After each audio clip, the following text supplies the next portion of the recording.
So after a frantic month of July, it is time to look ahead to, well, the proper summer holidays really, if you like.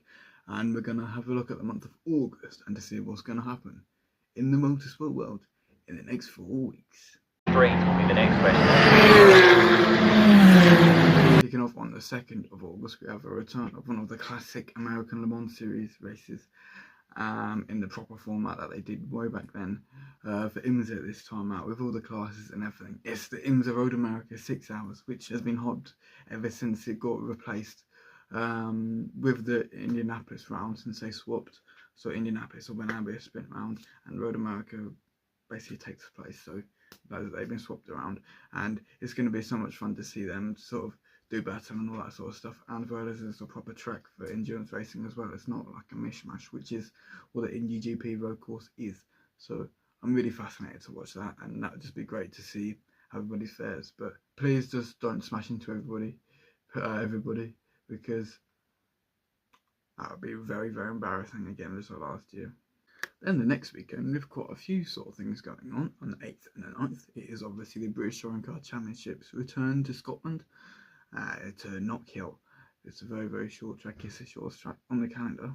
And we have IndyCar at Portland and NASCAR at Iowa, which is quite fascinating because NASCAR has visited Portland in the past with their Xfinity series, what is now O'Reilly, the second tier series. And Iowa was more commonly known as an IndyCar track, but NASCAR is the one series that races there now, so that's quite a sort of strange fact. But that'd be interesting to see. And yeah, NASCAR are quite good on short tracks nowadays, so that'd be quite interesting. And on the 15th and 16th is a massive weekend. We've got the Formula E double header, which will be for the finale, also the finale at London as well, and the final race at the Everett, the XL, because obviously, as we know now, they are moving to Brands Hatch for the UK round. So that's going to be interesting, even though there was some talk about them moving to Silverstone, but the World Endurance Championship decided to take that off them as well. We've also got NASCAR at Richmond, which will be a Saturday night race, as well as IndyCar at Markham for the Markham debut, which takes over the place of Toronto, which will be interesting. It'd be a shame to not have Toronto on the calendar because I always enjoy watching it, ever since I've got into the series back in 2022. But it's a new track and it'll be very, very interesting, and that's what's quite enjoyable about this year in IndyCar. There's quite a few different variables that we didn't have before, because even though this series has got a bit of stagnant with some other things, and this, that and the other, we've got some new tracks, which is kind of like what is why Washington and Markham and all this kind of thing could create a few curveballs. We saw that bit with Arlington too at the start of the year, so you never know. And there's also the British GT round at Snetterton, I forgot to mention there as well. But the weekend after, on the 22nd and 23rd, we've got British Touring Car Championships back at Donington on the Grand Prix track. So back to where they sort of begun the season kind of thing. As well as Formula 1 returns, and they return with a sprint race at Zandvoort, which will be very strange. It's not really the most optimal place, I don't think, to hold a sprint race, but they've decided to do that nonetheless. I think it's because it's their last year of the contract and they're not going to renew it, so sort of go with a bang kind of thing. They're hoping for a great sprint race.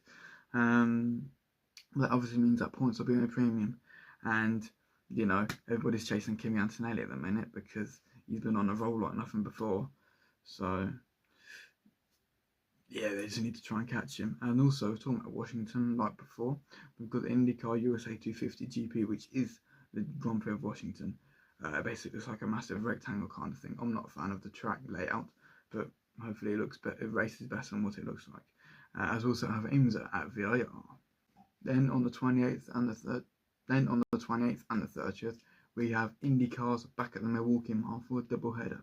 They returned at the Milwaukee Mile for a doubleheader in 2024, but it was a single race event last year. But now they've gone back to that format. And we also have the Coke 400 at Daytona on the Saturday night, on the 29th there, which is always great. And Ryan Blaney won it last year, so he's very good at his drafting tracks, as we saw at Atlanta, the last drafting track they were on. I know we had the Brickyard and stuff like that, but I wouldn't personally call that a drafting track just because of the way that races, and it's very one lane, and track position is important, not really drafting really. Yes, it helps lap time obviously and stuff like that, but I don't know, that's probably an unpopular take, but yeah, I'm looking forward to all of these events, really. I love IndyCars at my walking mile. Um, Obviously going to Formula E London, so that'd be fantastic. And IMSA Road America are probably my highlights of the sort of a month. But it'd be fascinating to watch all of these and to try and get all of everything that's going to happen going on. But yeah, it'll just be intriguing.